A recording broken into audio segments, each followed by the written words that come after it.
Hi, this is Chris, and I support the Comics Alternative on Patreon. Thank you, Derek and Andy.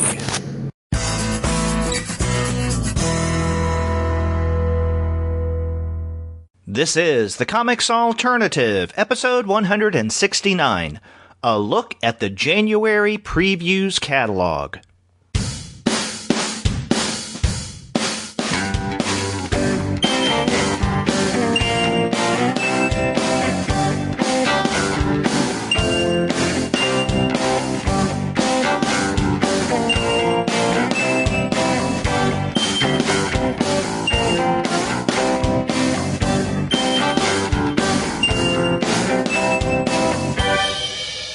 Hello, and welcome to another episode of the Comics Alternative. I'm Derek.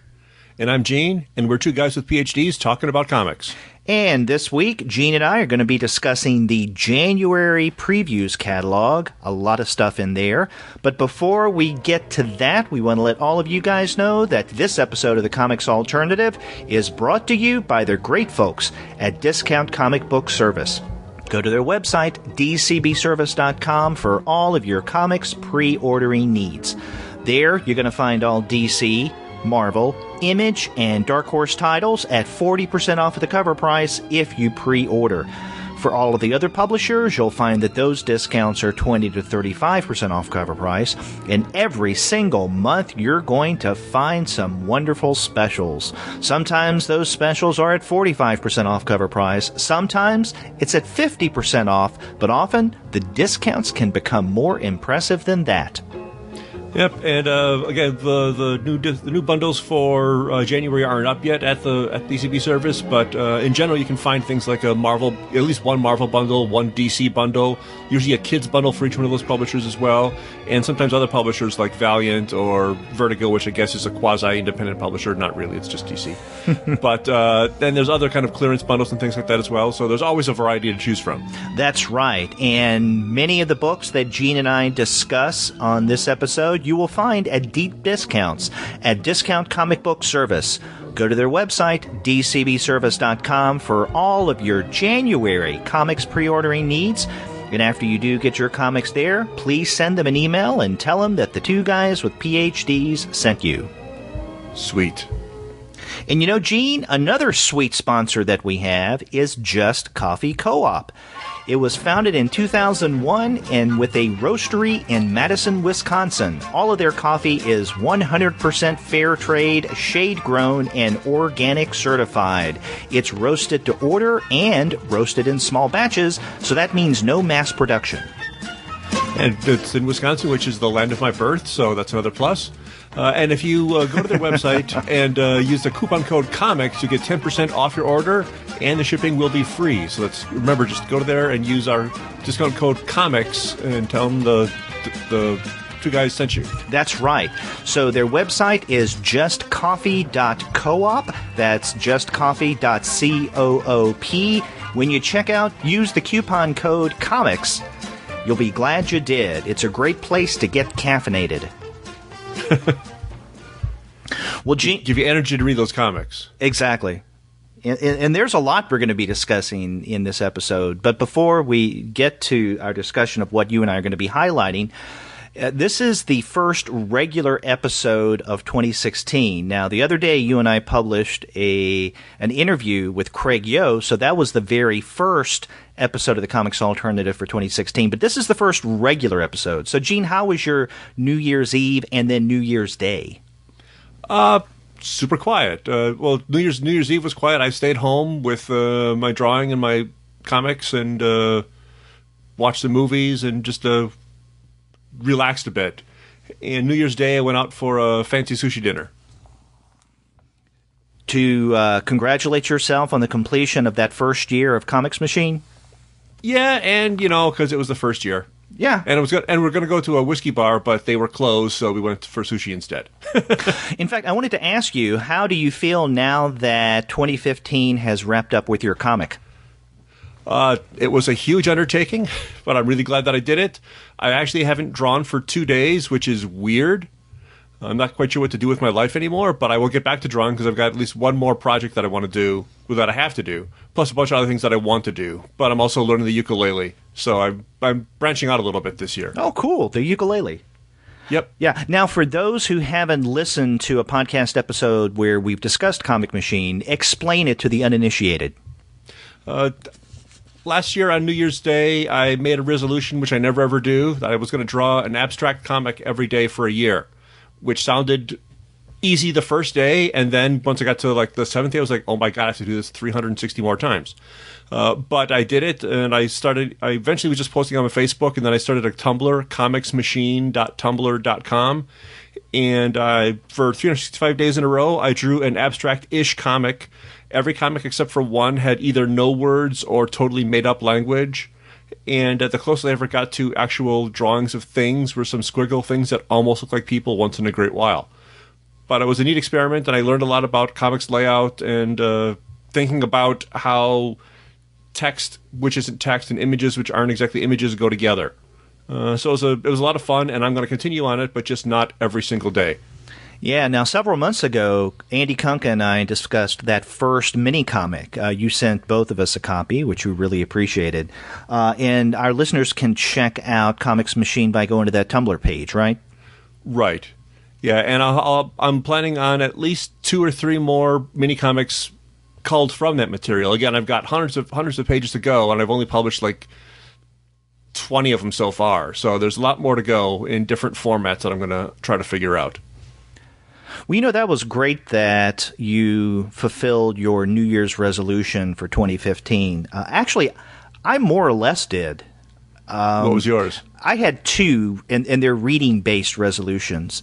One was to read more manga, significantly more manga, and then the other one was to go back and reread all of Bill Willingham's Fables leading up to the final issue, which was last year.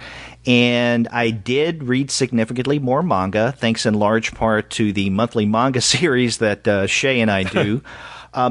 But I read almost all of the previous Fables issues leading up to the final that came out back in the summer or spring or fall or autumn, I think. But I did both of those undertakings, and I've decided that this year my reading resolution is to seek out, in a more concerted way, more very small publishers or micropress comics.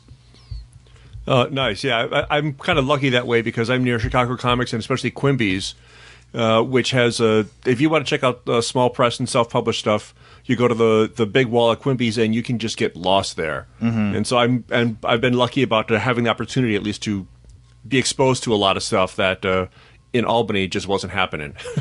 Yeah, well, not much small press stuff going on in the Dallas-Fort Worth area. And, next time I'm up in Chicago and you show me the town, we can go to Quimby's and you can show me that big wall. One of the things that stands out to me with the podcast in 2015 was the attention we paid to these kind of smaller publishers that we had, or at least I had just recently discovered over the past year.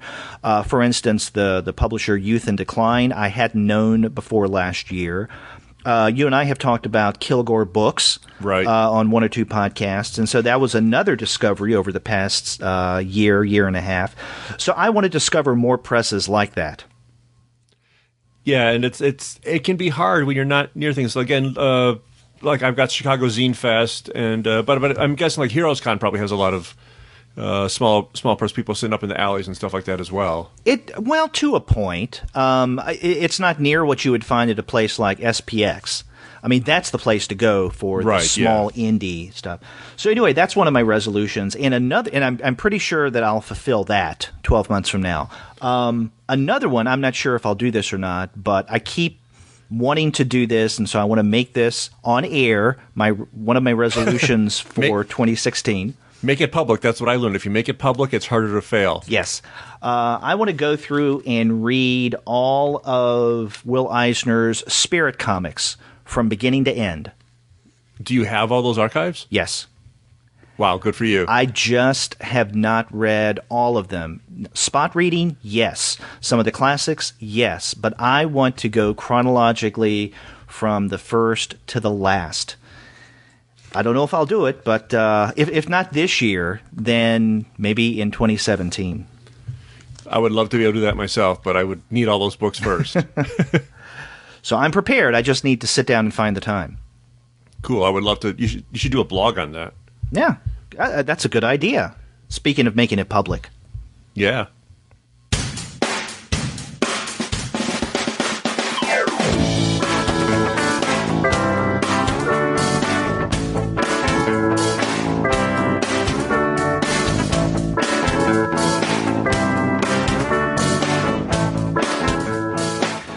Well, speaking of gargantuan tasks, Gene, I don't know how you feel about the January previews catalog, but I think I got into the first 20 pages and I thought to myself, oh my God, this is going to be a hefty one for us. Yeah, I think I've only done one or maybe two of these shows with you. The very first show I did with you was a preview show, three-ish years ago? Yeah, not quite, yeah. But, and then maybe there's one more, but I'm not sure. And I'm not a previews junkie. I don't read it regularly at all. So it's pretty overwhelming to look at all this stuff. It's almost 600 pages, I think. It's insane. Yeah, it is. And sometimes our preview shows are regular episode length, which is about an hour and a half. But lately, it seems like many of our preview episodes have gone for an hour and 45 minutes, 2 hours. And so we'll see how we can get through this one. Okay, well, I'll try to keep my ruminations to a minimum. I just got to hit what I'm interested in, but not like go off on huge tangents if I can help it. Yeah. Well, before we get to the solicits themselves, there are two pieces in this month's previews that really stand out to me. Every now and again, I guess in every issue of previews, they'll have interviews with creators. And sometimes, they're there. I don't pay attention to them. But in the January issue, there are two outstanding interviews that I want to just mention in passing. And the one is with Sonny Liu. He has a new book coming out, which we'll discuss, I'm sure, The Art of Charlie Chan Hak Choi. Yeah, that was a good interview. I like that a lot. And then another important interview is by Daniel Klaus. Yep. So, again, another creator who has a new book that we will be discussing in a few minutes. So those are definitely great interviews and worth checking out if you do get the catalog. Another thing that's outstanding about not just this January catalog, but every January previews catalog, is their solicits for the upcoming Free Comic Book Day issues. And so I always find it fun to go through to see what we can expect in the next few months on Free Comic Book Day. And which Free Comic Book Day titles really stand out to you this year? There's a good number of them. Some things are things that I've already read, like Archie #1. That should be nice for if people haven't picked that up yet. Yeah, that's one of the gold sponsors. That would be cool to take a look at. The gold stuff, I wasn't super interested in a whole lot of that, other than just like kind of in a kind of a car wreck sort of way. Like Marvel and DC both have black covers in their solicits right now because, again, it's going to be things that are going to like change their universe again forever, which is what they generally try to tease in their Free Comic Book Day offerings. So there's not a lot that you can say about them other than they're going to try to spring something special on you. Yeah, and more times than not, it turns out to be not so special. I know I kind of harp on the big two, especially Marvel, but this is just another one of these schemes that pisses me off. It's like every other publisher for Free Comic Book Day gives us, if not the final cover, then at least a potential cover image. So for DC and Marvel, give us something. This whole top secret deal that you see on the front of the DC Comics Free Comic Book Day issues, that doesn't get it. these guys could definitely give us a little something more, and so I think it's rather cheesy that they tease us the way that they do. But that's all part of their marketing plans. Whenever the big events come up, they always tease little things, and every month you get a little more. Every couple of weeks, another press release comes out, or another leak comes out. It doesn't even surprise me. It doesn't even shock me or sad me anymore because it's just what they do. Right, but it still sucks, and I can't get away from that fact. But maybe you can let that roll off of your back. I can't. I have to gripe. But you mentioned the gold sponsors. The other gold sponsor that really stands out for me is one from Image, and that is Camp Midnight.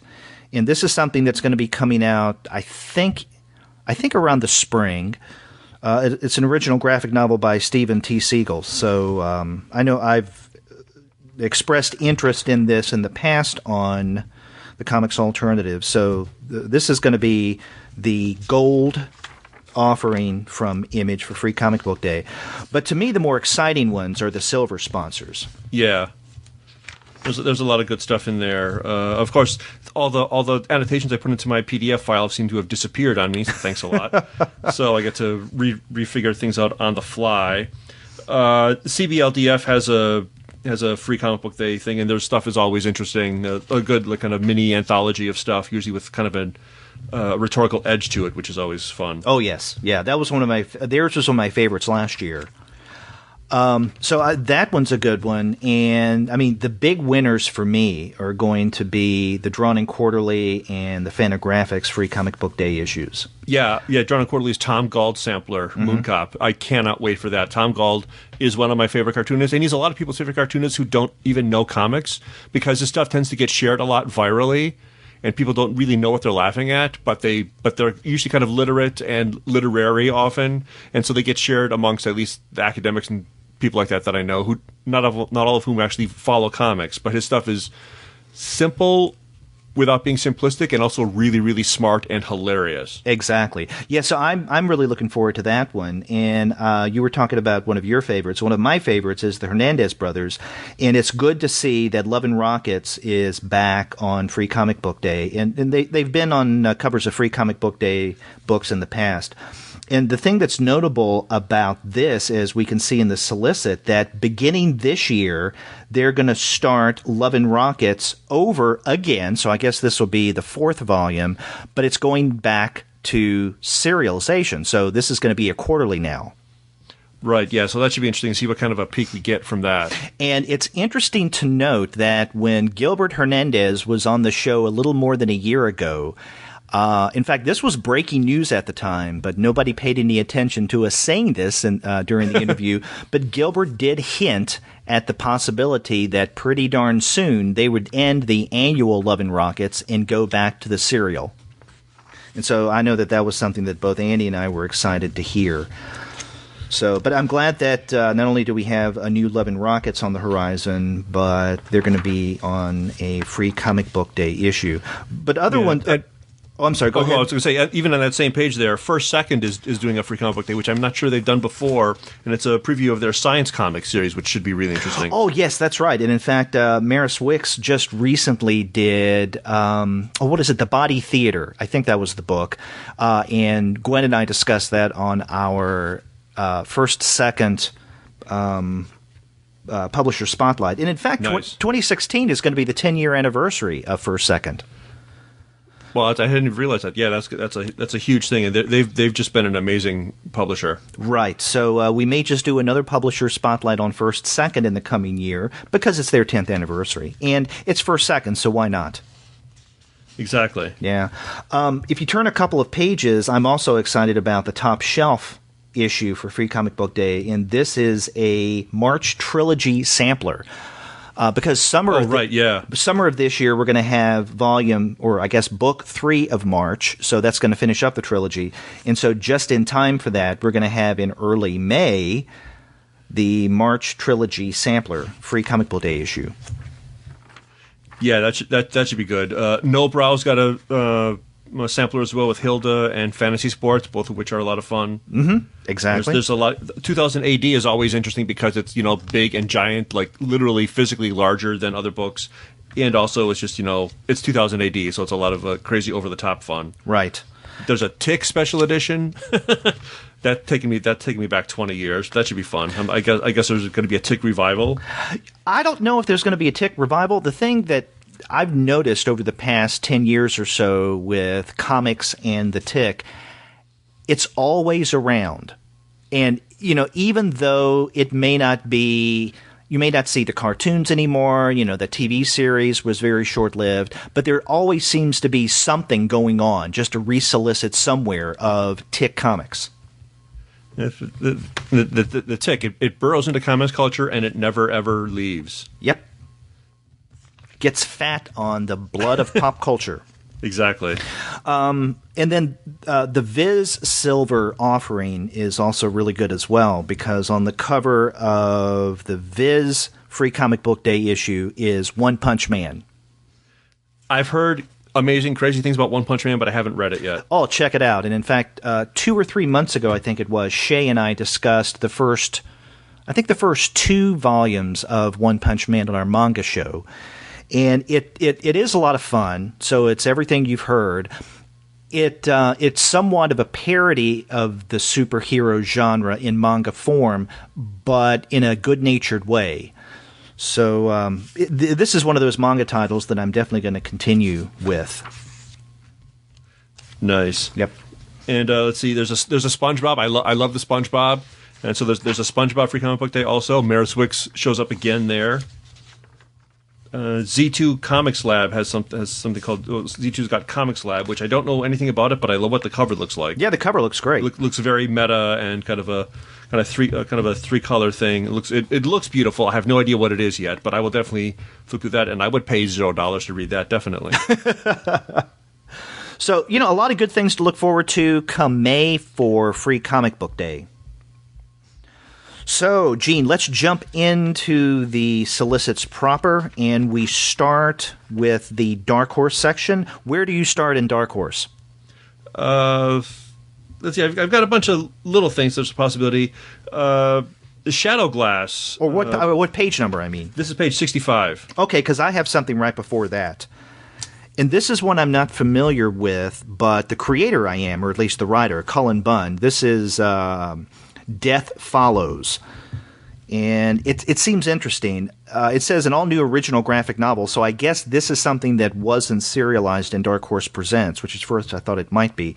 But the solicit reads, Birdie lives with her family on a struggling farm. When an itinerant farmhand comes to their aid, she should be relieved. Instead, she finds her life spiraling into nightmare, as wherever the higher man goes, the dead grow restless.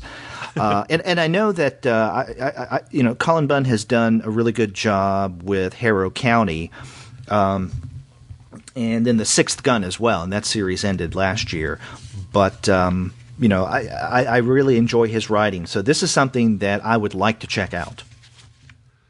Yeah, doesn't sound immediately interesting to me, but I'd be curious to see what it looks like. Okay. Again, my first Dark Horse thing was The Shadow Glass. This is page 65. By Ali Fell. I'm not familiar with that creator at all, but it's an Elizabethan tale of magic with a K, and you've got the occult and Elizabethan times, and Dr. John Dee is one of the characters, and I'm a sucker for anything that John Dee appears in, who was Elizabeth's occult advisor in real life. So that could be vaguely of interest. Huh. And that's interesting. We have 2 different genres, and the first one that I had mentioned, Cullen Bunn and Death Follows, the horror, which I really love the horror genre. You said, oh, okay, it just didn't strike my fancy. And then you mentioned the Shadow Glass issue number 1, and fantasy has never been one of the genres that I gravitate toward. But that's what makes the world so wonderful. We have different tastes. Precisely. Yeah. I go next to page 68. I don't know if you have anything before that. Nope. Okay, and this actually, it is a Brian Wood double shot.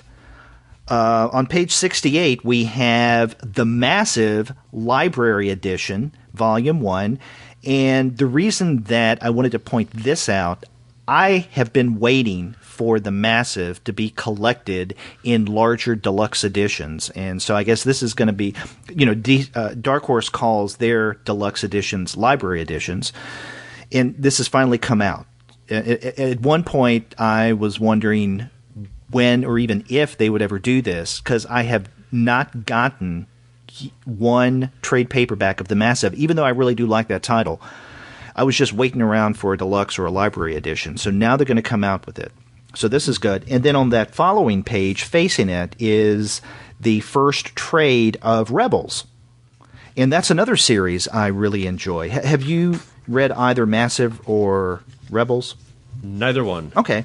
They're good good titles, really good. Yeah, they look interesting, but I just don't know enough about them to know anything about them. Okay. Where do you go next in Dark Horse? Next I go to 72. Yes. Oh, yes. Yeah, Bird Boy Volume 1, The Sword of Malimani, which I don't know anything about. And Salba, the writer-artist, I don't know about either. But it's kind of a fantasy story, but it's a kind of a First Nations fantasy story. And the preview that we get looks kind of dark and foreboding. I like the art a lot. And the idea of it just sounded really interesting. Oh, I can tell you from experience that this is a great a story, and this is something that I'm going to get. Zabla is a great writer/artist, and this... Well, actually, this tells me you probably don't listen to our webcomic episodes, because Sean and I discussed this 2 or 3 months ago. And this was a great read, and I'm glad to see that this is coming out in hard copy form.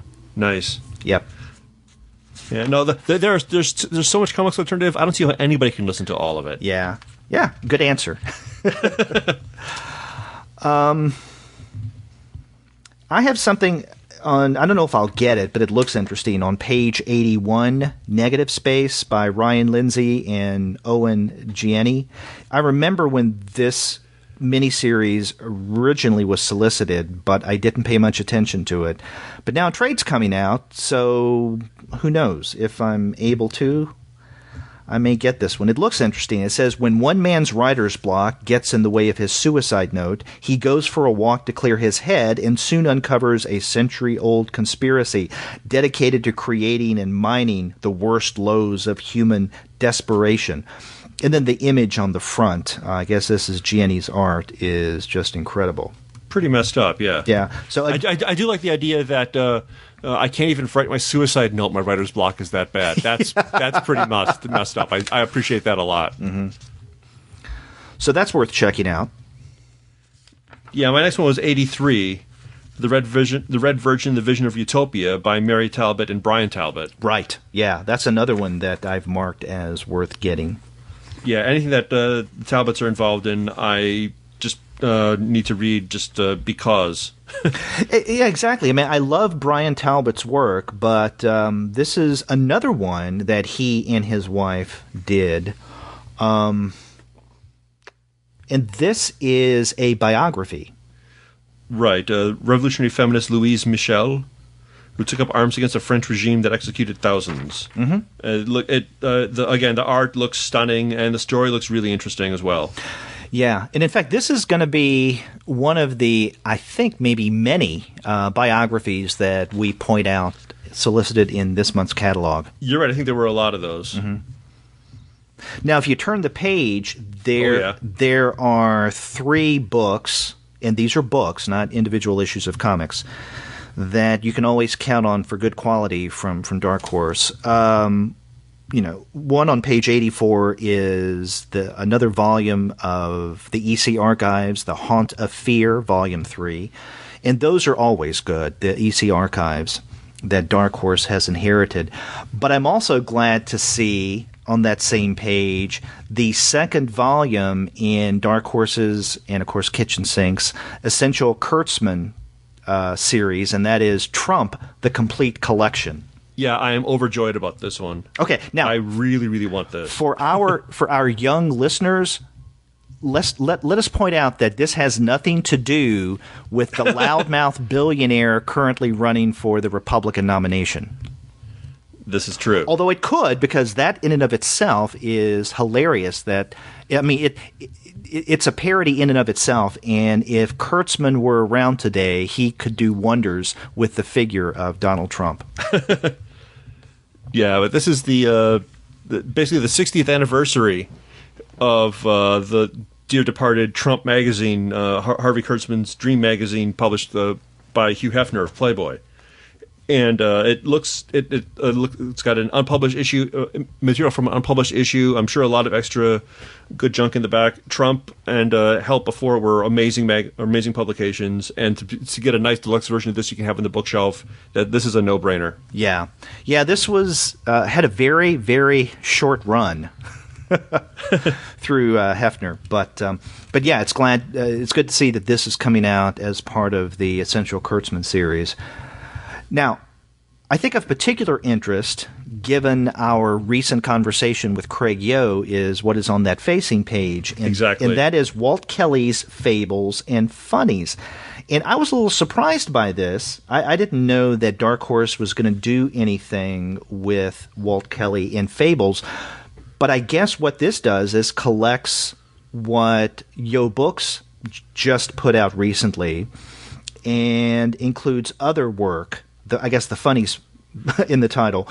From Walt Kelly, Andy and the Santa Claus funny stuff. Yeah. But yeah, the other stuff potentially could be in Craig's in the Yo Books book already. Although I don't think he published every single thing from all those issues as well. So hopefully they've done some coordinating so that you're not getting the same stuff in both books. But I have no idea. I wish I had known about this when we talked to Craig a few days ago. Then we could have asked him about this. Yeah, I'm curious to know what that's going to be. I mean, because if it's going to have substantially a lot of the same stuff as the Yo Books book, they're going to be kind of cannibalizing each other's audience there. Right. Now, I don't want to play favorites. Actually, I guess I do. But I mean, as much as I love what Dark Horse does with their hardbound archival editions, it can't look as nice as the Yo Books edition.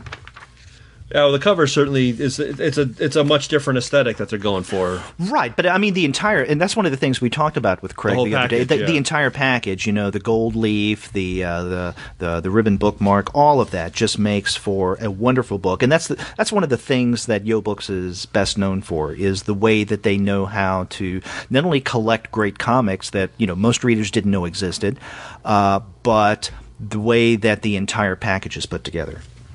Right. Well, this does promise to have a lot of things that book won't have. It couldn't have either because of its scope. So I'm curious to see it, but I'm not sure what it's going to be like, since we've already got another book substantially similar to it that just came out. Right.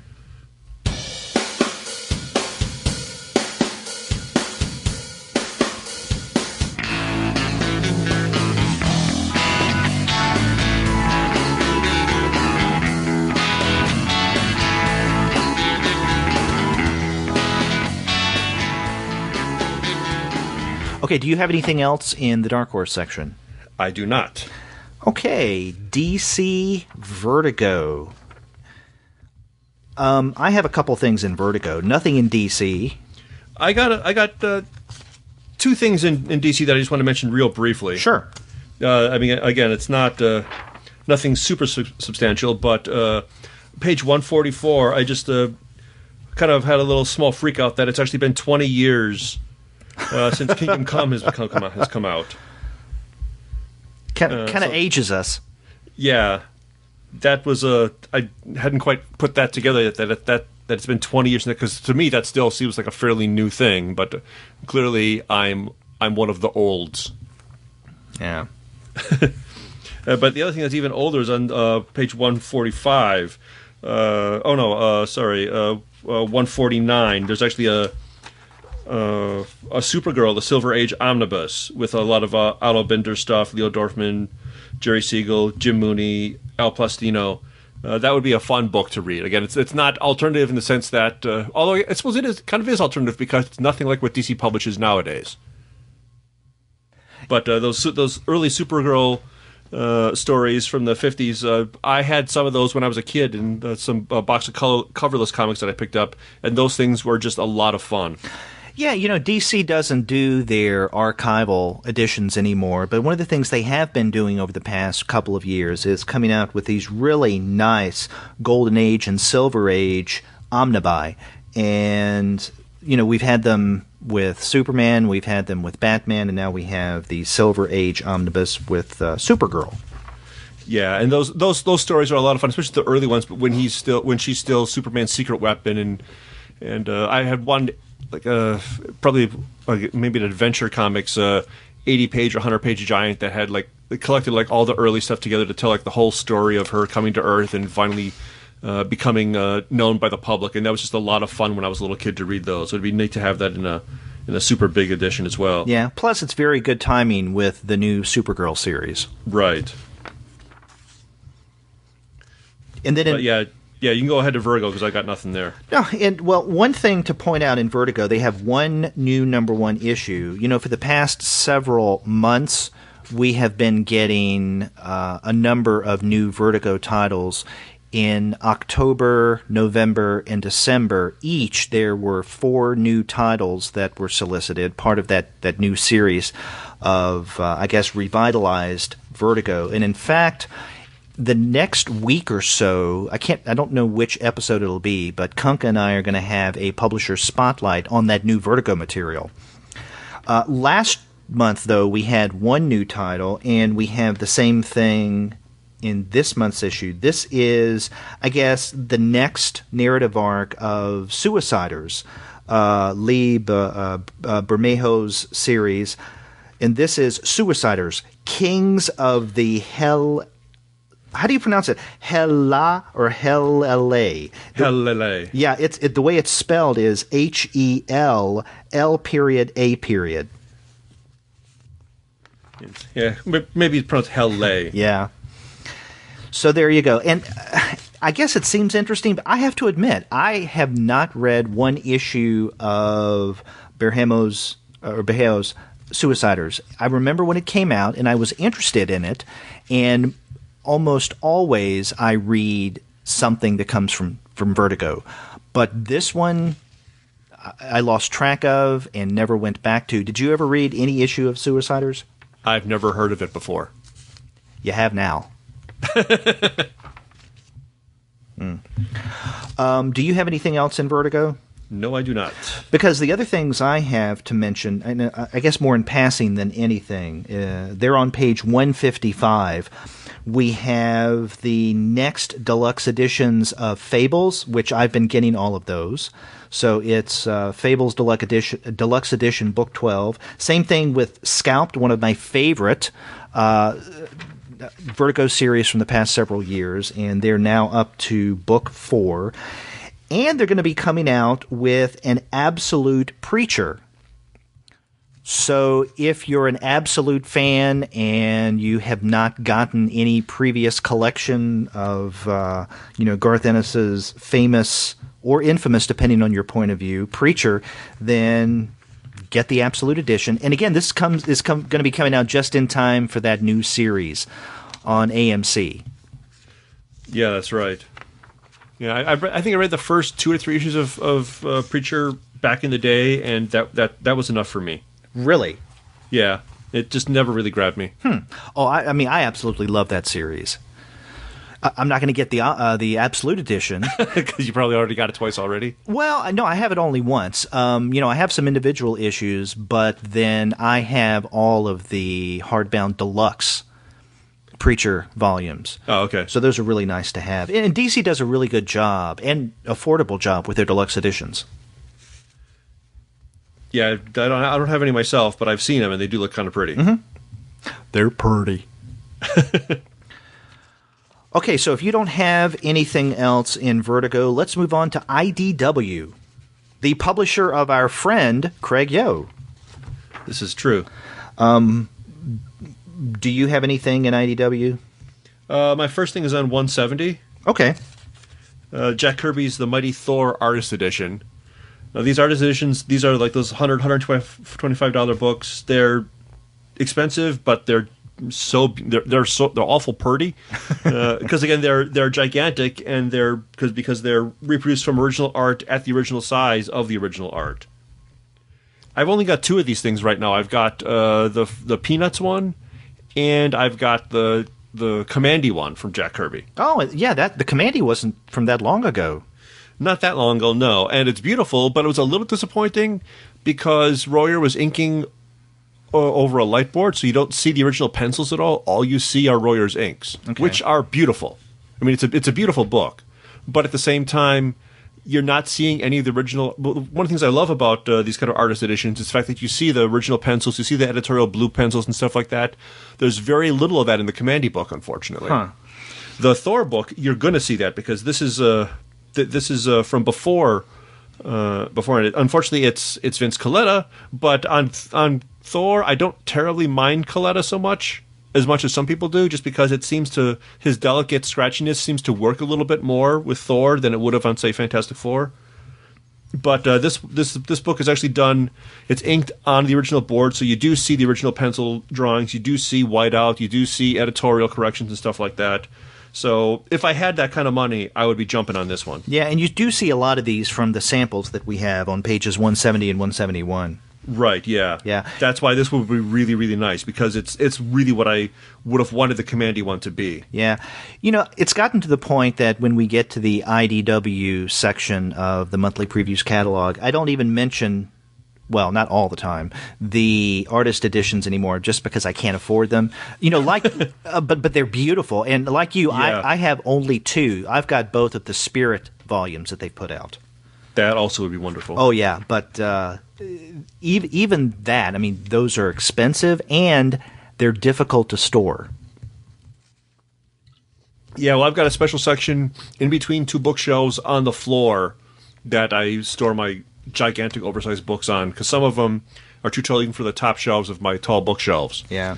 So some of them just wind up there. So in IDW, I go next to page 175. Do you have anything before that? No, I'm on 175 myself. Okay. Yeah, I was going to point out, this is not, I don't think this is anything I'll get, but it looks interesting, especially for Star Trek fans. Star Trek, the classic UK comics, Volume 1. Yeah, I've seen a few things on previews online, like I'm sure you have, and it looks almost maybe more insane than the Gold Key issues. Well, you know, the thing about the Gold Key is, on the outside, they look really nice, but on the inside, maybe not as much so. And I'm wondering, I mean, I'm not familiar with the UK Star Trek, so I'm wondering what to expect from this. Visually, they might be more interesting, but I'm guessing plot-wise, they're just as batshit insane as the Gold Key ones are, because it's space stories, and they're not really Star Trek stories at all. They look like Star Trek stories superficially, but kind of the meat of the stories probably are not going to feel very Star Trek, which is why they're fun to read. Right. And, you know, this is, even though I I can tell you right now, definitely won't get this. It is interesting, and that if I had, you know, all the money in the world, this is something that I would definitely pick up. If for no other reason, it's published by IDW, and they do a great job with these kind of collections. And it's also part of Dean Mullaney's Library of American Comics. Which is funny because it's not an American I comic. know, I thought that was weird. And when I first looked down and saw that stamp, the Library of American Comics, I went, huh? Yeah, well, it's an American property. It's a British take on an American property, so it's kind of American comics from a certain point of view. True. And again, it'll look great because they're publishing it. Again, if I had all the money in the world, I would jump on that in a heartbeat because it should be fun. I'm not quite sure at this point in my financial life if it's worth $50 worth of fun, but I will check it out from the library without question. Mm-hmm. Okay, I next go to page 190, which is in IDW's top shelf section. Go ahead. Okay, and this is actually, it is a James Kalchaka double shot. This is Johnny Boo Book 7. Johnny Boo goes like this, and then right below it is a solicit for Johnny Boo's Big Boo Box, the slipcase edition of books 1 through 5. And you know the thing about James Kalchaka, I mean, I like some of the Johnny Boo stuff, and I feel about it the way I feel about James Kalchaka. There are times that I think, okay, I guess so. But then there are other times that I read his work that I just find very endearing. And I think over the past years, I've grown closer to Kalchaka's work than I used to be. Yeah, it's fun, and having worked in a public library, I know that these books are made for kids, and kids do love them. Mm-hmm. So it's good to see them getting kind of a little more library-type treatment there. Instant collector's item in that box like that. Yeah. Okay, I only have one other thing that I wanted to mention in IDW. Do you have anything else? Yeah, I've got one more myself. It may be the same thing. Page 200? Yes. Go ahead. No, you go ahead.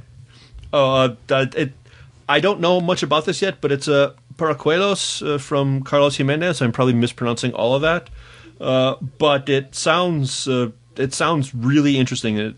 It's called arguably the most important graphic memoir ever created in comics. That sounds a little like hyperbole, but if you're going to say that in this day and age, you better have something to back it up. So I'm guessing this would be good. And again, it won awards at Angoulême, which is always a good sign. And the cover looks really interesting. Looks kind of a bold and stark. It's almost a little Kurtzman in that little kid on the steps there. Mm-hmm. And it looks like it could be really good. Yeah, and to me, the topper for this is when you look at the solicit at the very bottom. This is part of IDW's Eurocomic series. And to my knowledge, the only titles they've put out under Eurocomics IDW is the Malto Cortese volumes, Corto Maltese volumes that have come out. So, those were really well done. And this one, it says prefaced by Will Eisner. So another thing worth looking at. And another thing that won me over about this solicit, the solicit itself, as you pointed out, is fascinating enough to where I'm definitely going to get this. But in mentioning memoir or autobiographical comics, nowhere does it mention the usual suspects of autobiographical comics that people always turn to again and again, like Mouse and Fun Home. Right. It's like, as good as Mouse or Fun Home. To me, that's an automatic turnoff. It's like a cliche. It's like, stop it. And I know it's the publicity team writing copy, and I know what they're trying to do, but I still dislike it. And it's nowhere to be found here. I applaud IDW. Yeah, and the story is in the late 1930s, when Spanish fascists led by Franco and aided by Hitler and Mussolini overthrew the elected government, almost 200,000 men, women fell in battle, were executed, or died in prison. And so this book is about the orphan children, and that just looks. And the cartoonist was one of those children. Mm-hmm. So this should be really, really powerful. Yep. So I'm definitely on board for that. And right next to it is a solicit for issue number 2 of Craig Yo's Haunted Love. And I wanted to mention that just because we talked to him the other day. Yeah, and one of the stories is by Alex Toth, so come on. Yes. How could you not want that? Exactly. And that's all I have in IDW. Same here.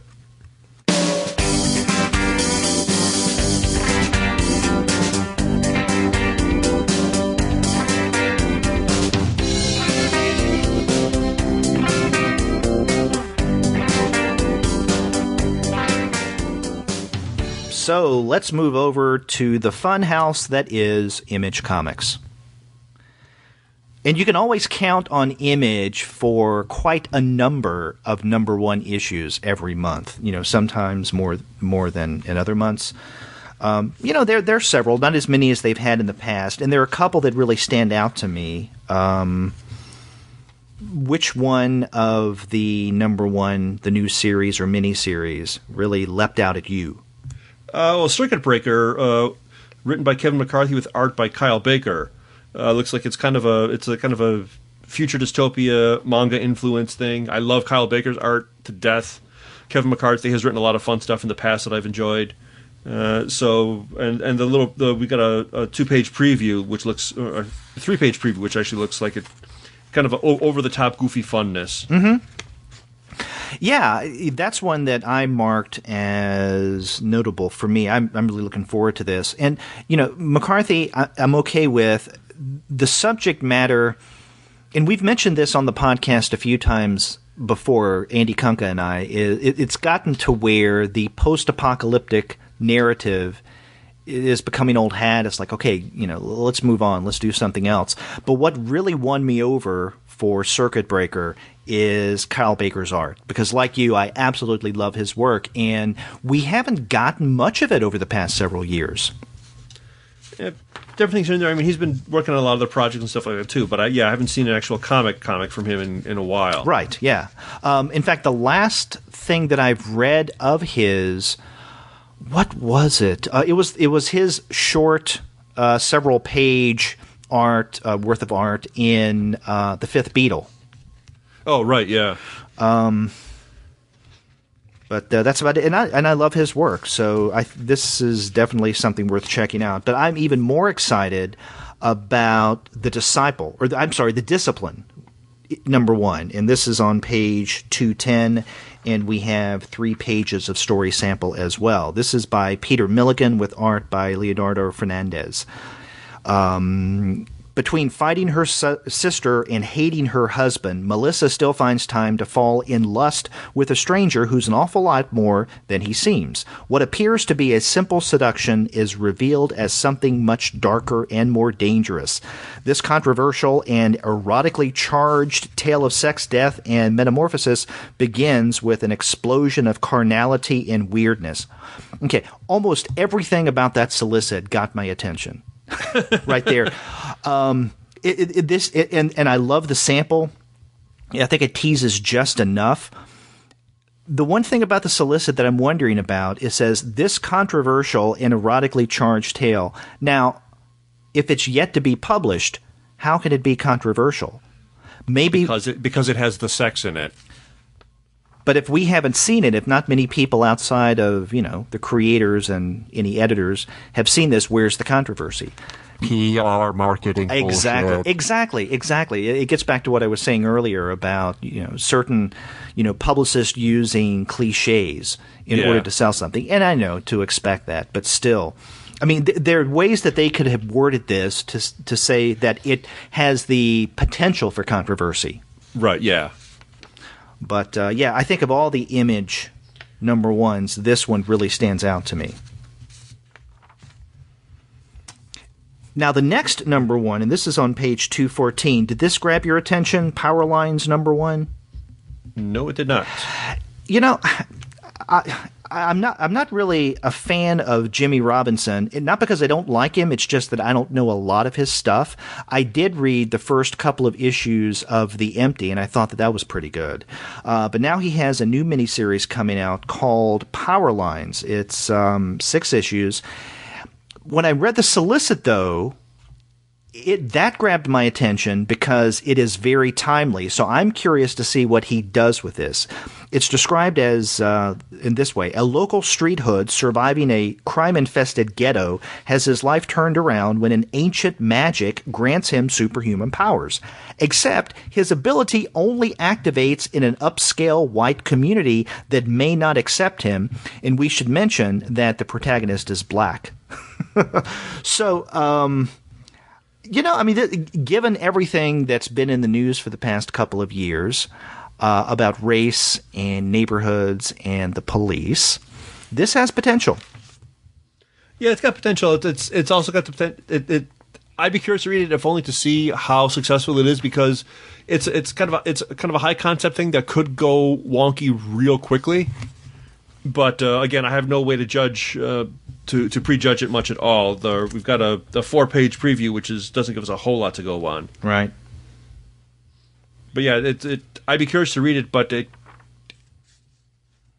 I could also see it being really good and also being taken the wrong way by the wrong people really easily too. Mm-hmm. But that's not to say that it shouldn't be done. It's just that people are stupid. Right. Where do you go next in Image? I don't have anything else in Image. Okay. On page 243, there is an original graphic novel called The Rattler, and this is by Jason McNamara with art by Greg Hinkle. Now, Hinkle just recently did the miniseries Airboy, which I really enjoyed. So this has promise, and I may want to check this out. But if you turn the page in Image, and I'm not going to go through all of these, but you have a whole slew of trades and hardbacks that are collecting comics that, more times than not, we have discussed on the Comics Alternative. On page 244, there's a new trade of The Beauty.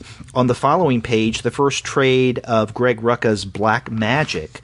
And then you turn the page to 247, Rich Tommaso's Dark Corridor, the first trade, so on and so forth. So there's 250, the first trade collection of Brian K. Vaughan and Cliff Chiang's Paper Girls. Right, yeah, and I'm having a lot of fun with that book. Yeah, and then, facing that page, the first trade of Tokyo Ghost. That's right, yeah, I forgot about that one. Yeah, and I have, over the past year and a half, transitioned away from getting single issues. I'll get number one issues, but after that I usually don't. But transitioning away from single issues from Image, just because they publish so damn many, and then just waiting for the trade to come out. But in January, they have so many trades solicited. I mean, that's going to be economically prohibitive.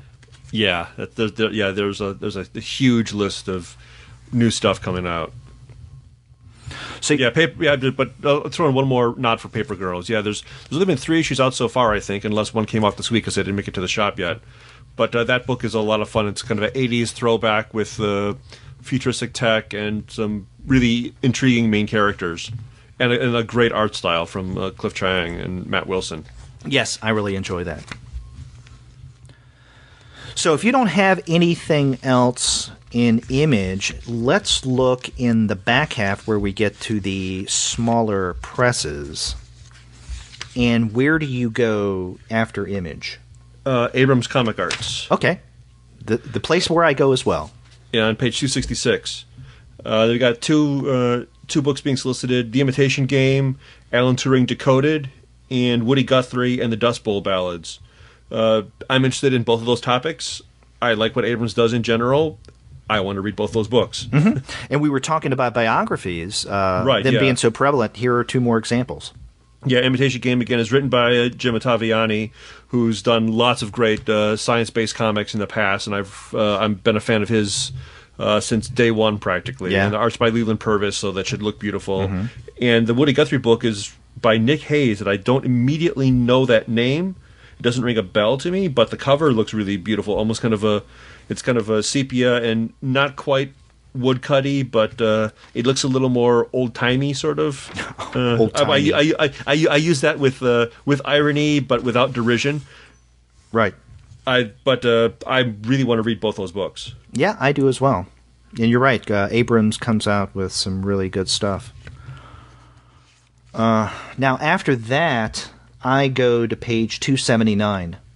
So do I. Yeah, and this is, over the past not quite 12 months, we have come to get quite a number of solicits from Alternative Comics since they struck the deal with those other smaller presses. Early last year, it was announced that Alternative Comics would be distributing not only their own stuff, but also books from Hang Dai Edition, Floating World, Hick and Hawk, Study Group, and Revival House, and Manx Media. And so because of that, almost every month you'll have a really beefy substantive Alternative Comics section in the solicits. And let me see, this month there's no exception. There's 1, 2, 3, 4 new ones, and then Clover Honey, which is previously solicited, the new edition, is also resolicited. The one I'm most excited about of those 4 is Compulsive Comics from Eric Haven. Yeah, that was my topic here as well, even though I don't know much about it at all, but the solicit sounded interesting. Mm-hmm. Did you read Haven's book that came out from Ad House last year, No. You are? Oh, it was hilarious. Andy Wolverton and I did a publisher spotlight on, I guess there was the spring releases from Ad House, and one of those was Haven's a collection of really strange, offbeat comics that Haven has the sense of humor of a Michael Kupperman, and Kupperman is one of my heroes in contemporary comedy. And so, if you love Kupperman, check out and definitely get Compulsive Comics. Okay, yeah, because this one, it's a series of short comics that deconstructs while it celebrates classic comic book tropes. Mm-hmm. And yeah, the cover, it's got like a superhero, Jungle Queen, and like an old timey airline pilot, all in the same scene. There's that old timey again. Oh yeah, I'm all about the old timey these days. I'm wearing tweed as we speak. Yeah, so this is something that I'm definitely going to get. And it would be great to have Eric Haven on the show. Yeah, it sounds like a good idea. I need to check out then, definitely. Yeah. What about the other solicits under Alternative Comics? Ohio for Sale looks like a kind of a cute, cartoony, dark humor thing that looks like it could be fun. Mm-hmm. Yeah. This is one that seems interesting.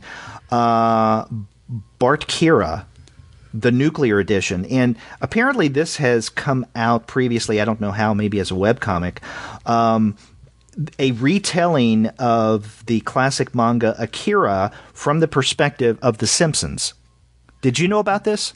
I've heard of it before, and I've seen things from it. I'm not sure if I saw it in print or if I saw it online. I want to say that I saw it like at Chicago Comics or something. Uh-huh. But I've never read it, but I've seen it. Mm-hmm. That looks exciting. And also, it looks kind of insane. Yeah, and right next to it is Power Button Issue Zero from Zach Soto. I love Zach's work, and he's one of the brains behind Study Group. Yeah, everything from Alternative looks good this month. Mm-hmm.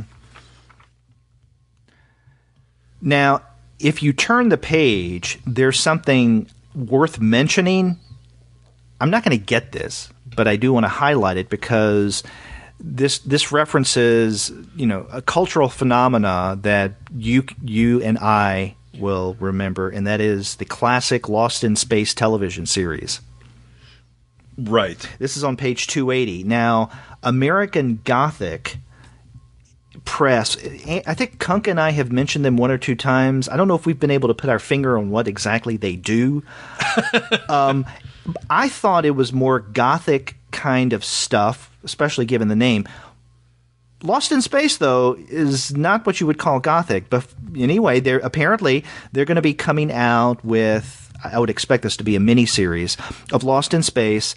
I guess the episodes that were never aired because this was canceled after, I guess, end of their third season. That's what it says here, yeah. Yeah, and so I guess what we'll have in this series from American Gothic Press is the lost episodes translated into comic book form. Yeah, and it's at the bottom of the page it says Famous Monsters presents American Gothic Press, so right. I'm not quite sure what's going on there. Yeah, and that's part of the thing that's confused us in the past. But anyway... I've never really heard of them before, so I know nothing. Yeah, Famous Monsters, Gothic, Lost in Space, why the hell not? I have something if you turn the page. Okay. Something else. Have you read any of Nathan Hale's Hazardous Tales? I haven't read them. I've seen them in library collections. Okay. And I've heard they're a lot of fun, but I have not read them myself. They are wonderful. This is a solicit on page 283, Nathan Hale's Hazardous Tales, Volume 6, Alamo All-Stars. And I hope that Andy Wolverton is listening because he absolutely loves Nathan Hale's work. I mean, as do I. But I think Wolverton has a special love for him because, he's a librarian and he works with a lot of these with his patrons, both the parents and also the kids. Right. And he has been a big cheerleader for the Nathan Hale's Hazardous Tale books. And about a year and a half ago, almost 2 years ago, we had Nathan Hale on the show to talk about his stuff. And these are fun books. I would call them all age, not kids books, because they are sophisticated enough to be appreciated by readers regardless of age. Mm-hmm. Really well done, a great concept, and it's good. I didn't read the one that came out this past year on Harriet Tubman, but I need to catch up with it. But this looks really fun as well. The Alamo All-Stars. Yeah, again, I've liked what I've seen when I flipped through them, but I haven't actually sat down to read many of them myself. Mm-hmm. So where do you go next, my friend? Boom. Okay. On 311. Okay. Oh, I have a couple things before that. Go ahead. This is on page 300.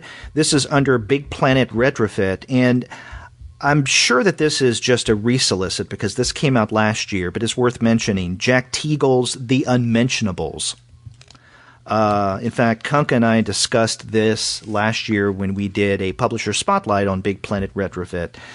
So if you didn't catch that show, go back and listen to it, and definitely check out the solicit for The Unmentionables on page 300. It's fun. But on that same page is something from a publisher I don't think I've read anything from yet. I've noted them in the past. This is Bliss on Tap, and the title is Future Proof number 10. Now, I'm not familiar with Future Proof. Apparently this is issue number 10. But what caught my attention is the cover image, which is Edgar Allan Poe. And I am a sucker for anything comics and Edgar Allan Poe. And the solicit is this: the future is nevermore. Okay, predictable. Puzzling orders from the Puzzling orders from the Sing continue as so I'm not familiar with what's going on here. As James and Simon find themselves in 1840s Baltimore, where Edgar Allan Poe leads them down a spiraling tale from one of his infamous poems. It wouldn't be infamous, it'd be famous. The poet tormented in a twisted plot of life mimicking art. Meanwhile, Simon battles his own demons as troubling memories of his past life haunt his poor soul. Okay, so apparently I am out of the loop. I don't know what this refers to, but the fact that it concerns Edgar Allan Poe, I may just check it out. Yeah, I don't know absolutely anything about them either.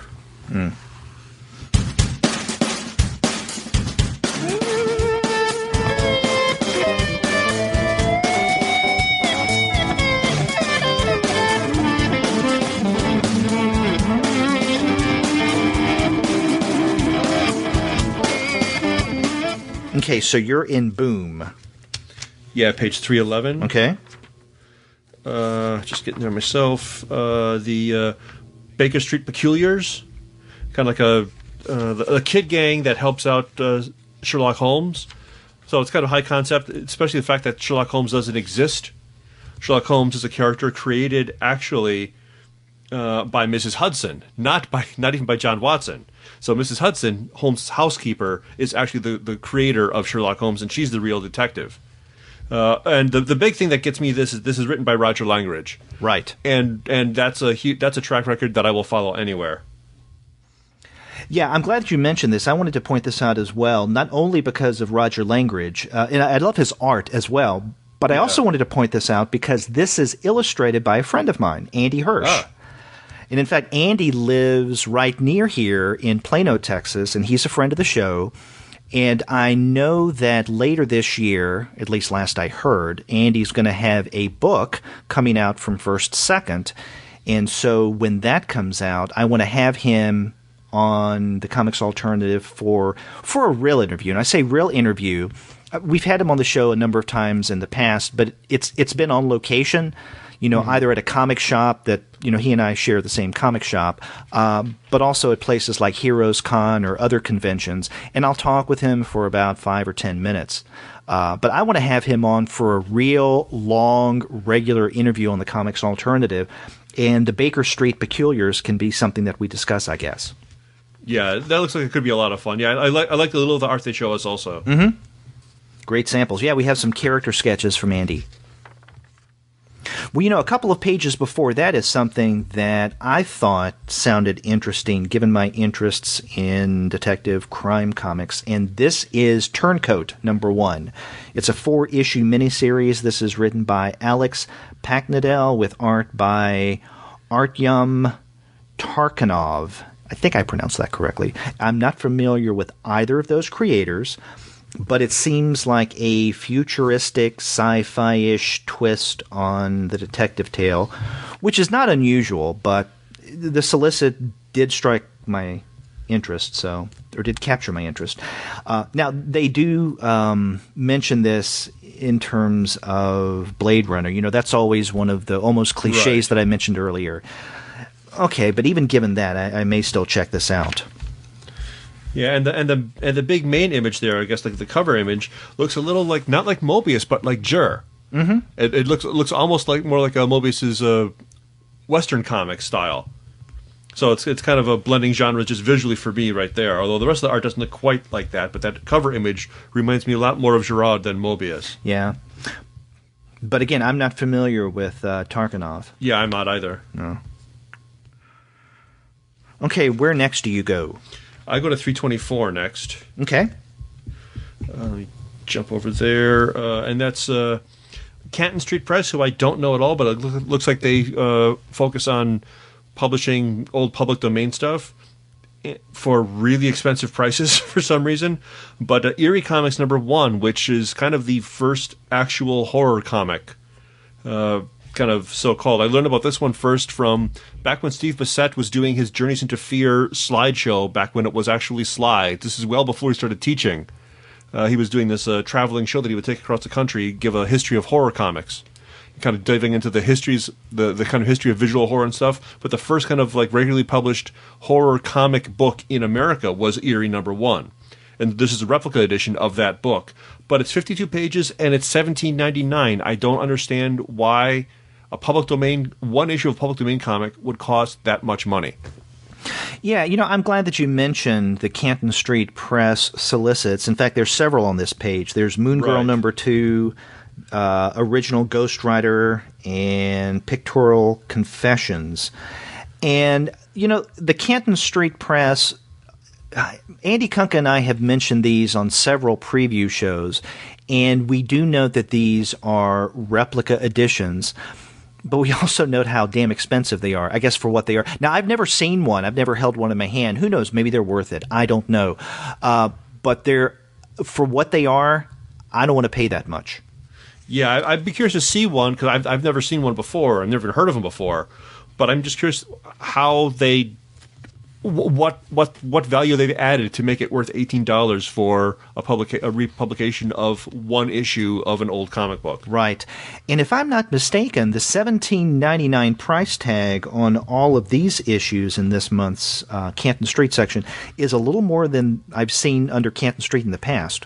Yeah, well, 2 of them are $14.99 and 2 are $17.99. But you're right. Yeah, 2 are $14.99. Yeah, because Eerie at least is the Eerie and Moon Girl both 52 pages instead of 36. Yeah. So that's probably the difference. But I just want to see what this thing looks like, because I have no clue what they're doing for $18. For that amount of money, they should have some kind of insertion of odor to where it smells like an old comic as well. Insertion of odor. I think maybe we've got our tagline for the podcast. Insertion of odor. Okay. Now, after Canton Street, I go several pages over to 346. I got a couple things before that. Okay. I just want to pause on 328 to say, hey, look, they gave Vampirella a new costume after 50 years. Hold on, 328. Let me get there. Oh, yeah. Yeah, it's a new kind of a Vampirella and Red Sonja and somebody else spinning off from a Gail Simone revamp on Deja Thoris, I guess. But she's a little more conservatively dressed than she used to be. It looks like it's a slightly different take on things. It's kind of a postmodern take on Vampirella. I've never really read Vampirella. I don't really care about this too much, but it looks like they're trying something different, which it's there. I thought it was worth a mention at least. Okay. Actually, you and I did discuss a Vampirella comic a couple of Halloweens ago. We probably did. Yeah, and the fact that you don't remember speaks volumes. Yeah. Yeah, it's just never been my cup of tea. Yeah. The other thing I've got is 355 from Dover, which I haven't seen any of Dover's new stuff yet, but they're doing a lot of reissues of older comics, and they've got a companion to their Sam Glanzman, A Sailor Story. This is Sam Glanzman's USS Stevens stories. Yeah. I think that this is a resolicit, because I seem to remember a few months ago seeing this in the Dover section previously. And Dover's been doing a lot of this, putting out these older series or older titles. And this just seems very familiar to me. Yeah, I knew A Sailor Story had been out already. I wasn't sure that the U.S. Stevens stories had come out yet, but maybe they have. But it's not listed as a resolicit. It's not listed as a star like the Sailor Story is. Yeah. Well, I actually have something before Dover Publications. Okay. Yeah, on page 346, and this is under Devil's Due First Comics because, from a few months ago they joined forces. First Comic is back now along with Devil's Due.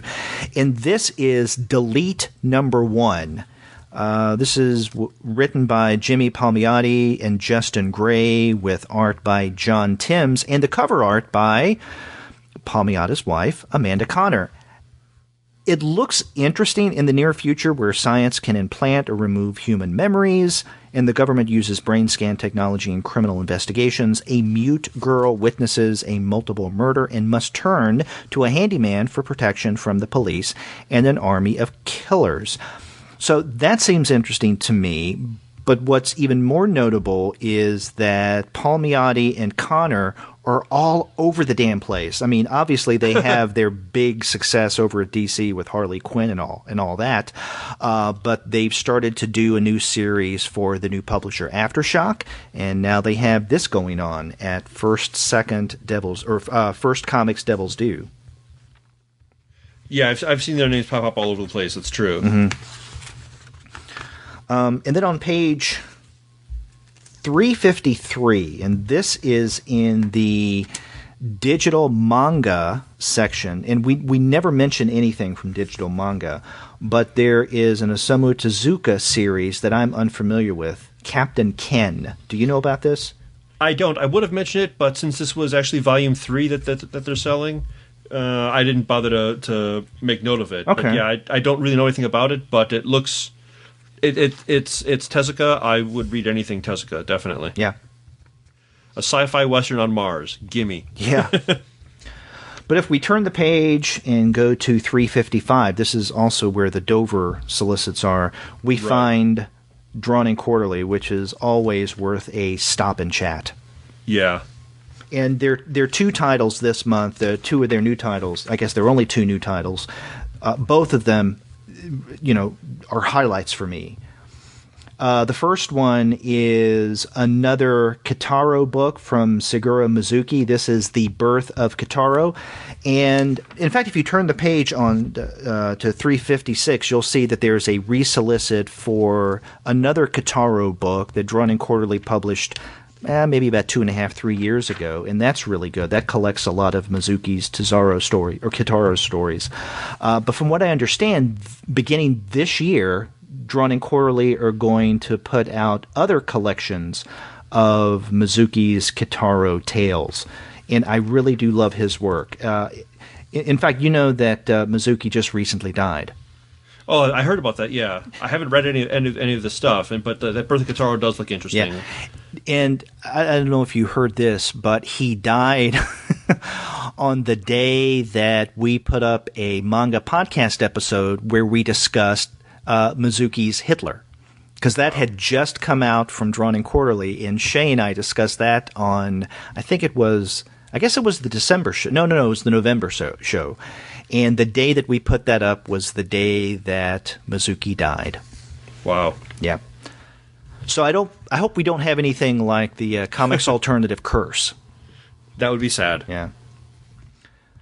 But the other new Drawn and Quarterly book is probably even more exciting, and that is Julie Duche's Carpet Sweeper Tales. Oh, God, yes. And I say more exciting not because she's, a better artist or writer than Mizuki, but her past is interesting, especially in relation to comics, because it's not often that we see something new coming from Duche, because for a while she even withdrew from comics.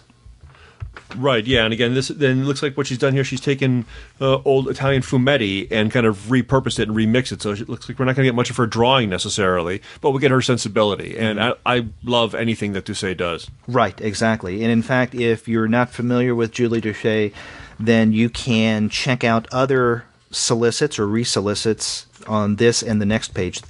You can find her 365 Days, a diary, her My Most Secret Desire, and probably a book that she's most known for, or at least one of them, My New York Diary. Yeah, I've been following her for a long time, and yeah, it was sad when she kind of stepped away from comics, but artists got to do what artists got to do, and more power to her for doing everything else that she's done. And this one was kind of a mixture of stuff, because she's been doing that collage stuff for a while, but this is kind of collage in the service of comics again. So I'm really looking forward to this. Yes. And almost every month, what immediately follows Drawn and Quarterly for us is another favorite publisher, and that is Fantagraphics. Yep. And so on page 360, now we don't have a lot of new titles coming out from Fantagraphics, but what we do have is outstanding. I think the most prominent of which is the aforementioned Daniel Clowes's Patience. Yeah, it's kind of a psychedelic science fiction love story. Okay, I will try that. I have to admit, I've not been a fan of Clowes's more recent stuff, say in the past 10 years. I love how he draws. I just have not been a fan of the stories so much. So you didn't like Wilson or Mr. Wonderful or Death Ray? They're okay. Death Ray is probably the best of those, and it's also probably the earliest of them as well. Yeah.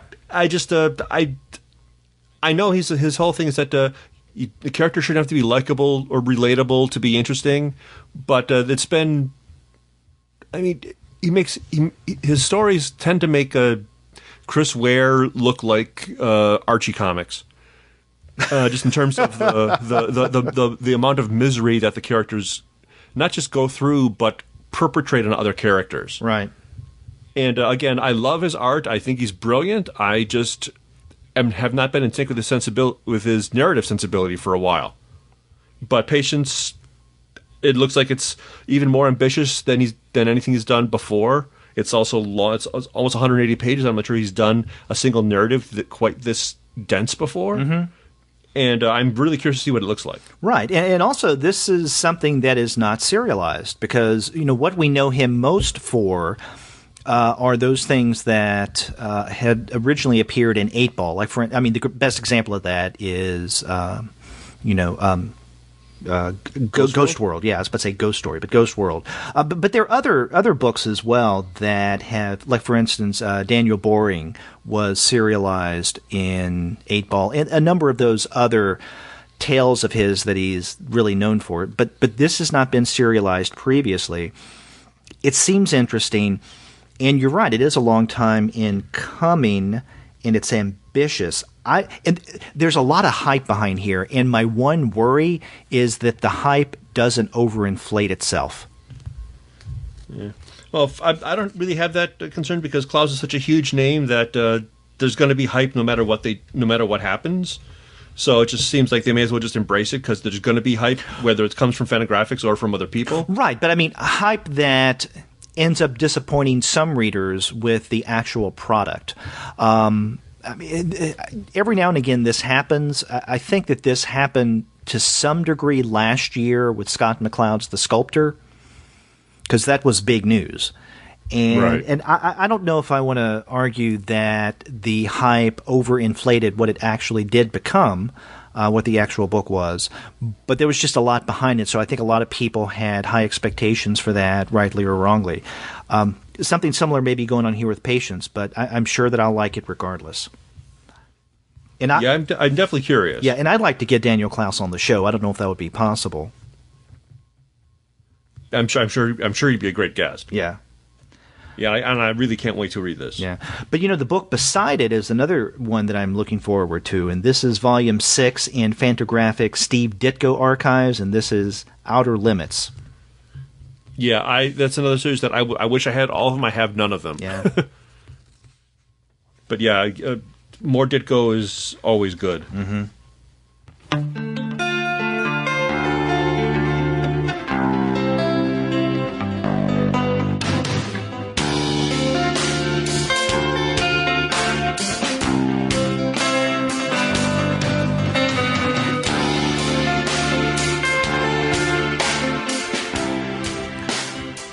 I go next to First Second, which if you turn the page. Okay, so what were you gonna note on First Second?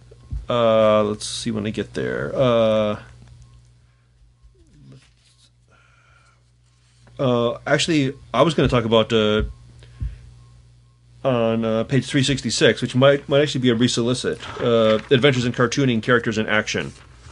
Which gives me an excuse for nothing else to talk about. This is also previews How to Draw Month. Right. and so they're focusing on a lot of how-to books and the Adventures in Cartooning books from Sturm and James and Andrew Arnold and Alexis Frederick Frost. James Sturm, Andrew Arnold, and Frederick Frost are really good. And they're great for kids, but they're also just really, really smart. They teach you how to draw while telling you a story at the same time. Right. Well, this is from the Center for Cartoon Studies, so right. Of course those guys are involved. Yeah, this is a resolicit. In fact, the earlier book, Adventures in Cartooning, I bought for my daughter years ago. Nice. Those books are a lot of fun. Yeah. If I was going to highlight some of the new solicits, and those are on page 363. The first one is Delia Dirk and the King's Shilling, and this is a follow-up to the previously published Delia Dirk and the Turkish Lieutenant. Now, I haven't read Delia Dirk and the Turkish Lieutenant, but this is one that Wolverton absolutely loved, and he wrote a review of it about a year and a half ago on the Comics Alternative blog. And so I'm interested in reading that, but along with that, my appetite is whetted for this new book, Delia Dirk and the King's Shilling. Another reason I'm curious about this is I think on a future webcomics episode, Sean and I may talk about Delia Dirk. Okay, I have not read them yet. Yeah, because these were originally webcomics. Nice, and it was for second. Again, I would give that a shot, definitely. Yeah, and then right under that is a solicit for the already mentioned James Kolchaka, and this is his Glorkian Warrior series. This is the third volume, The Mustache of Destiny. And this is the kind of fun, it doesn't make sense, but who the hell cares kind of cartooning that Kolchaka does. Yeah, again, it looks like it's very clearly of the Kolchaka brand, which means it will be a lot of fun. Mm-hmm. And you haven't lived until you've seen him sing the Glorkian Warrior song in person. Have you? I have. Really? I have lived, yeah. Yeah, he did. It was at Mocha Fest a few years back. There was a panel on kids' comics, and where a bunch of cartoonists read some of their comics aloud, and then kind of had a panel discussion after that. And James, being James Kolchaka, he did a little song as well with his, and it was just a lot of fun. Wow. So I guess I haven't lived. You have not lived. Nope, sorry. Okay. Well, I'll try to get over that disappointment. Oh, the life is gone. Yeah. So where do you go next in the catalog? NBM for me. Oh, same here. 385. Speaking of biographies. Exactly. Just jumping through the PDF here. Thoreau, A Sublime Life. Yep. And this is written... It says, writing and art, Don A. Maximilian Leroy. So I guess that Don A., I guess, is the writer, and then Maximilian Leroy is the artist? Possibly, or it could be just a collaboration on both ends. Could be, yeah. So, as you would suggest when we mention Thoreau in biography, this is a biography of the writer-philosopher Thoreau, Henry David Thoreau. Yeah, again, I don't know much. I don't know these creators at all. The art on the cover looks good, and I'm curious and I'm interested in the subject matter. I definitely want to see this. Are you a fan of Thoreau? I wouldn't say I'm a fan. I read a lot of it and a lot of his stuff in my master's program.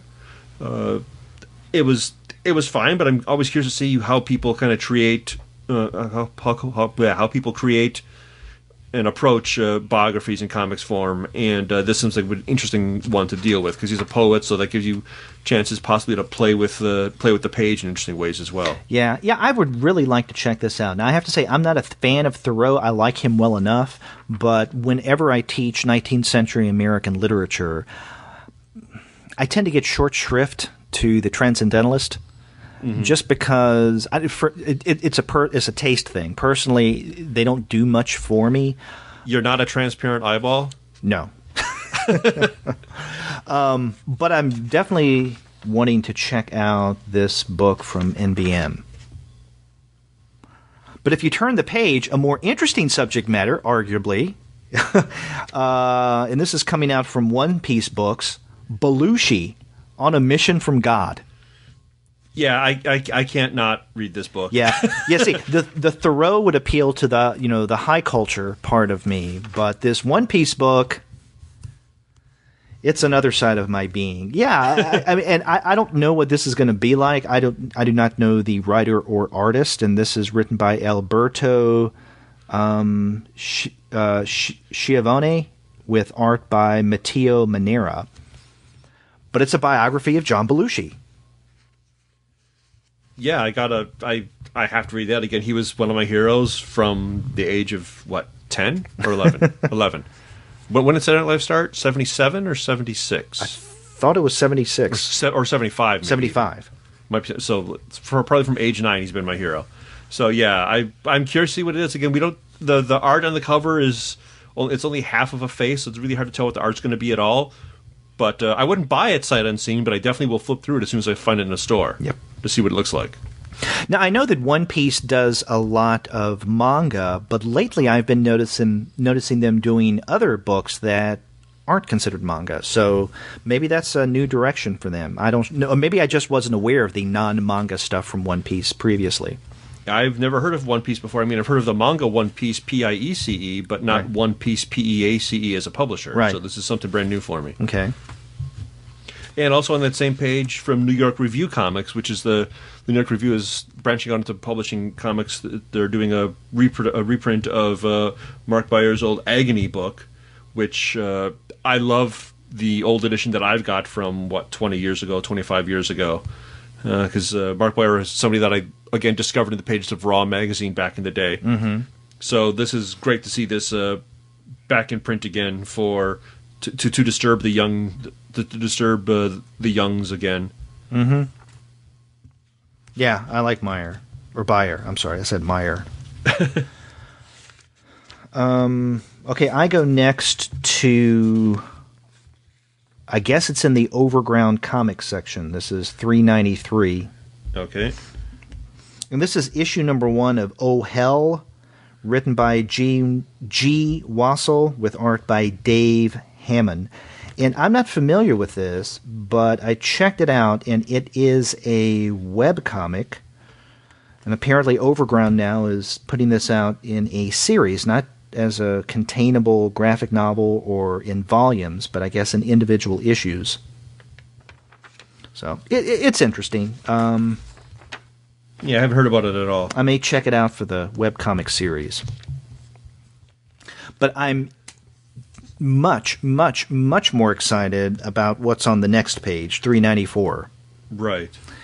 And this is under Pantheon, the art of Charlie Chan Hak Choi. Now, this was solicited in the December catalog, but a different edition. In this month, it says the regular edition. I think last month it was the bookplate edition. Go figure. But anyway, I think it's in March that the art of Charlie Chan Hak Choi is going to be released. Do you like the work of Sonny Liu? The little that I've read of it, yes. Mm-hmm. And this looks like it's a kind of a cartoony throwback style. Parts, and I say that because I've read this, or at least I read it in an early proof stage. Okay. About a year and a half ago, Sonny got in touch with me. Actually, it was strange how it happened. We had Jean Louis Yang on the show. This is when Shadow Hero came out. Okay. And, Sonny did the art for that book. Right. And so we had Gene on the show. We talked to him. And right after we published that, Sonny got in touch with us and said, "That was a great interview. Thank you very much." And so after that, he and I corresponded for a bit. And then he asked me if I would read something that he's currently working on and give him feedback on it. And so I said, sure, I'd be honored to do so. And he sent me an early draft of the art of Charlie Chan Hak Choi. And he wanted kind of not a formal write-up or critique, but he wanted me, and he put it something like to bring a kind of professor's mindset to it, right? I mean, something, someone who will look at it and give a critical take. And so I gave him a critical take, and I don't want to give anything away here, but the book is not, in some ways, what it appears to be. And he caught me off guard when he told me what he was actually doing with The Art of Charlie Chan Hak Choi. And so not only is it a great story with incredible art, but the very concept of this book, and I won't say anything else about it, is something that I've been looking forward to for a long time. Now, I've already read it in its earlier form, but I would very much want to have Sonny Liu on the Comics Alternative, if we can arrange something, because he lives in Singapore, and have him talk about this title.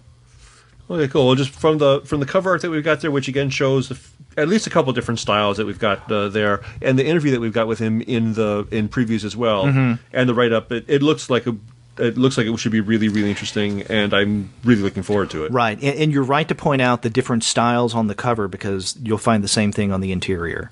I figured, and there's a reason for this. Yeah, I'm looking forward to that a lot. Yeah.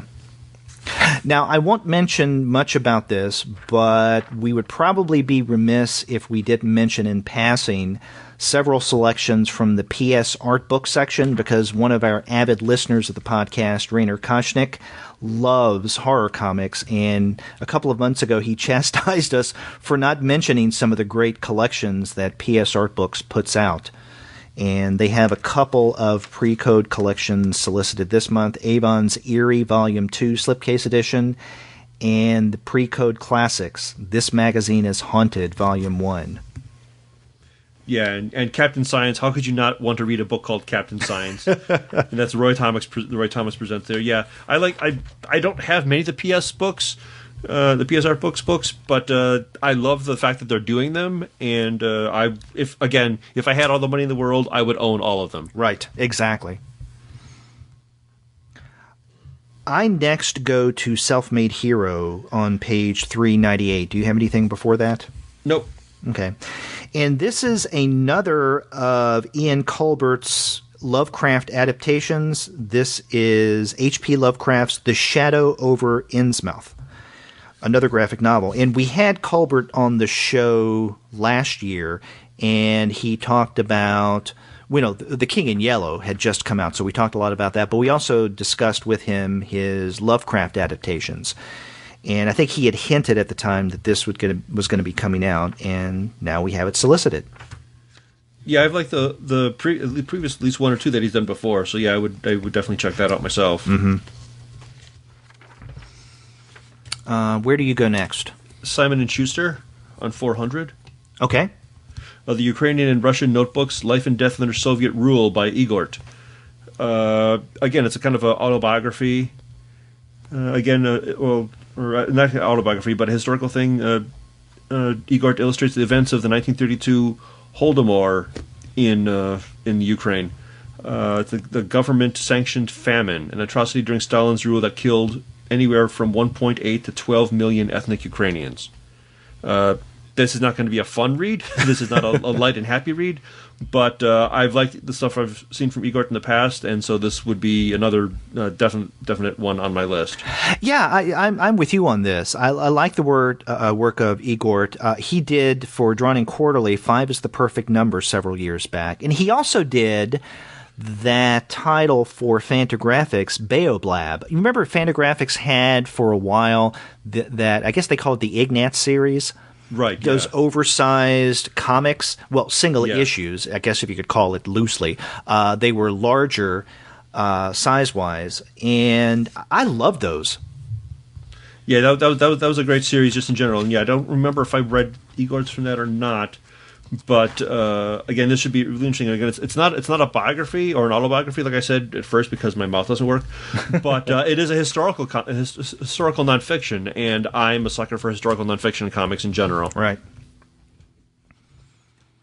Okay, I want to mention something in Titan. Do you have anything before Titan? No, I do not. Okay. Well, the thing in Titan, and this is something that you can definitely relate to, this is the next in the Lone Sloan series.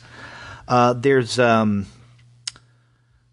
ad for it earlier, but the actual solicit's on page 422. So, right. This is Loeb and Droulet's Lone Sloan. You and I talked about the first book several months ago, and now Delirious 2 is coming out. I think Delirious 1 was previously solicited.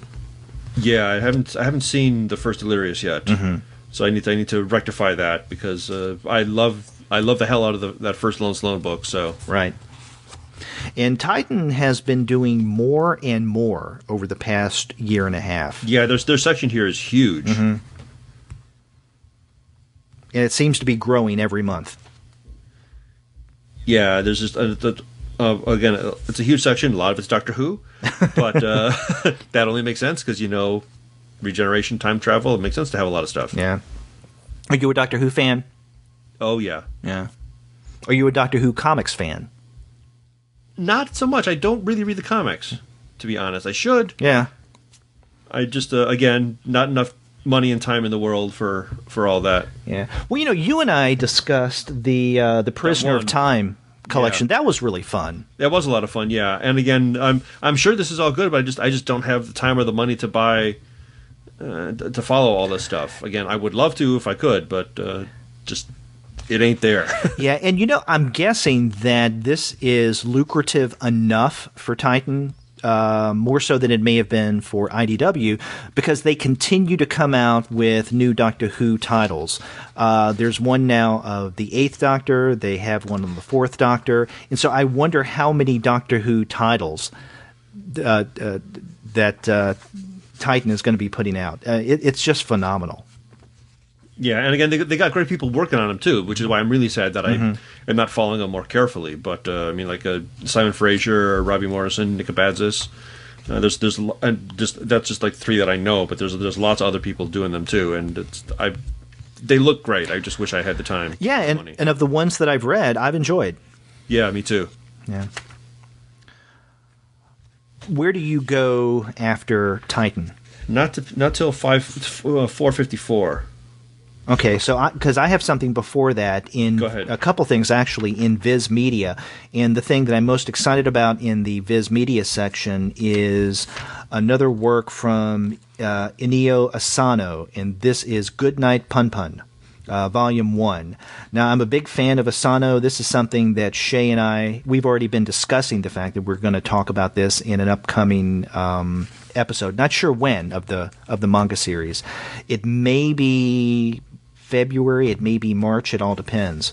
But this is actually the second book coming out in the spring or winter from Asano. A Girl on the Shore is going to be put out by, I think it's Vertical. And so now I think that comes out, if not in January, then in February, maybe this month. But then we have in March Goodnight Pun Pun Volume 1. So I'm looking forward to that. Yeah, I'm not familiar with Asano at all, unfortunately. Yeah. And then the other thing I wanted to mention, if you turn the page to 444, is One Punch Man Volume 5. Again, a fun series. Yep, that's what I keep hearing. Yeah. So you go to page 454. Okay. And again, I don't know anything about this really, but EXO, The Legend of Whale Williams, Volume 1. Kind of crazy. It's a superhero thing, but I've been following it online, just the development of it, because it's about a Nigerian superhero, and I work right now in a Africana library. And when I put together our African comic exhibit this past year, one thing I was looking into including, but it hadn't been in print yet, was this EXO, and I've been on their mailing list where the creator of it has been updating us on the development of the book. It originally was going to be an animated. It was a pitch for an animated movie, but money for that doesn't exist. So he's one of those people who said, "Well, I've got a pitch. I could make it into a comic book instead." So he wound up doing that instead. And I've just been interested in watching the development of it, trying to create a superhero for Africa, because Africa is not the biggest place for superheroes unless they're kind of imported from other places. So it was interesting to me just to see that it's finally coming out in print. Okay. In a larger way rather than kind of the smaller versions that he'd been doing so far. Yeah, I wasn't familiar with this, so this sounds interesting. Yeah, and his weekly newsletter is usually pretty interesting too, because it's a lot about the creative process and a little bit about kind of following your dream, but how to make your dream a reality just through basically really, really hard work. So that's been interesting to follow that way, just kind of the backstory of it. Well, actually, Gene, I have nothing else in this month's catalog. I've got one other thing. I don't even know what it is. Let me see if I can find it real quick. Stupid thing in the book section. Okay. A book from the Time Out guides, the Time Out travel guides, the Time Out shortlist, Gotham and Metropolis. Their Time Out is branching into fiction. So they're travel guides for Gotham City and Metropolis. A combined book so you can explore the DC universe in this way. I mean, didn't Peter Sanderson do a Marvel guide to Manhattan several years back, I think? I don't know. So this is on page 464. Yes. Yeah, but this is like from actual Time Out, which is an actual publisher, an actual publisher of actual travel books. Right. So they're branching into fiction here. So it just seems like kind of a wacky thing to point out. I would not spend money on that, but it's interesting. It exists. But it exists. Yeah.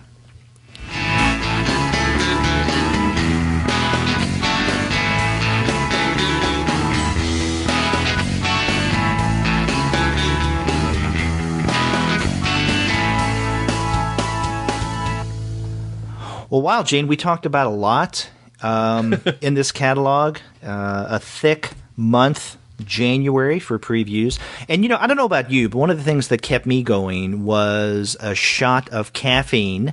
And actually, I had a cup of coffee from Just Coffee Co-op before we started recording.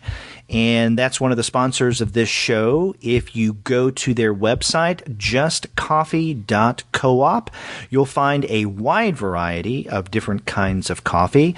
All of it is fair trade and organic certified. And in fact, if at checkout you put in the coupon code COMICS, you're going to get 10% off of your order. Plus shipping is free, so you can't go wrong there. Affordable coffee, a 10% discount using our coupon code COMICS, and free shipping. What else do you need? A comic and a drink is a fine morning or evening. Yes, and you know where to get the comics is Discount Comic Book Service, our other sponsor. And in fact, if you check out dcbservice.com, you'll find probably the vast majority of the titles that we highlighted in today's episode at great discounts, sometimes embarrassingly incredible discounts. So Discount Comic Book Service, it's a great place to get your comics. We use it, and we think you should too. And after you do get your comics there and your coffee at Just Coffee Co-op, get in touch with us and tell us what you're drinking and reading. If you go to our website, comicsalternative.com, you'll see that you can leave us a voice message through SpeakPipe, or you can call us over the telephone. The phone number is 415-3-COMICS. That's 415-326-6427. You can also email us. We're 2guys@comicsalternative.com. You can email me directly. I'm Derek at comicsalternative.com. And Gene, how can people contact you directly? Gene at comicsalternative.com. It's neat how that works. We're also on Twitter. We're at the number 2 guys with PhDs, but you can also find us on Facebook, on Tumblr, on Instagram, on Google+, on Pinterest, and on YouTube. You can subscribe to the podcast through iTunes, you can stream us on Stitcher, and you can find us as well on TuneIn. And you can find, as always, every single one of our episodes, as well as our reviews and the comics-related commentary that we post on our blog. And that's at the website, comicsalternative.com. We are everywhere. You cannot escape us. There's something spooky about that fact. Exactly. Yeah. No, it's we embrace all comics and all internet outlets. Yes, exactly. So, we had fun going through the previews catalog. We'd like to hear from you guys what you're looking for in the coming months, so drop us a line, won't you? That would be great. Yeah. And until then, I'm Derek. And I'm Gene. We'll see you later. Take care.